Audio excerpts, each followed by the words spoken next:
যদি কোনো জাতক জাতিকার জন্মকালীন কোনো অশুভ গ্রহ মূলত যদি শুভ গ্রহ মধ্যগত হয়, আমরা শুভকর্তারি যোগ বলি, যে সেক্ষেত্রে সেই জাতক জাতিকার সেই গ্রহটি নানা রকম সাফল্য দেয় মহাদশায়।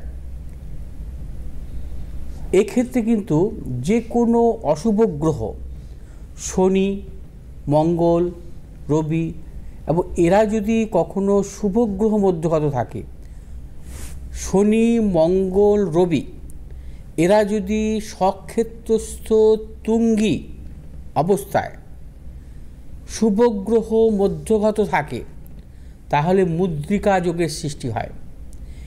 এই যোগে সেই গ্রহের দশায় সেই জাতক জাতিকাকে রাজা তৈরি করে সর্বদিক থেকে। অর্থাৎ শনি যেমন এখানে স্বক্ষেত্রস্থ আছে, তার পাশাপাশি চন্দ্র অবস্থান হচ্ছে মীন রাশিতে এবং শুক্রের অবস্থান মকর রাশিতে। অর্থাৎ শনি এখানে স্বক্ষেত্রস্থ থেকে শুভ গ্রহ মধ্যগত। অর্থাৎ শনির দশা আসলে সেই জাতক জাতিকার জীবনে সর্বদিক থেকে প্রতিষ্ঠা পাবে। আবার শনি যদি কখনো তুলায় থাকে, তুলা মানে তুঙ্গি, তার পাশাপাশি যদি কন্যাতে এবং বৃশ্চিকে যদি শুভ গ্রহ থাকে এবং শনি যদি শনির দশা আসে, সেই জাতক জাতিকার জীবনে সর্বক্ষেত্রে সাফল্য পান। শ্রী রামকৃষ্ণদেবের জন্মছকে কিন্তু আছে কুম্ভ রাশিতে শনি, মীনে অবস্থান করছে শুক্র এবং মকরে অবস্থান করছে বুধ।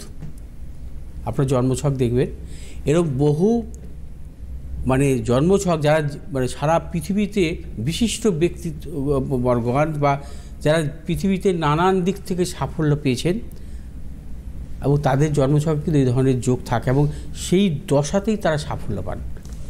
অর্থাৎ যে কোনোভাবে থাকলেই কিন্তু এই যোগ হয় না। অর্থাৎ আপনার জন্মছকে ধনু রাশিতে শনি অবস্থান আছে, শুভগ্রহ মধ্যগত, তাহলে কিন্তু আপনি সাফল্যটা পাবেন না। স্বক্ষেত্রস্থ বা তুঙ্গি, মঙ্গল স্বক্ষেত্রস্থ বা তুঙ্গি, শুভগ্রহ মধ্যগত, তার দশায় সাফল্য পাবেন।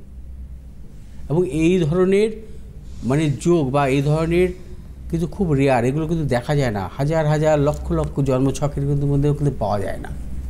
যাই হোক।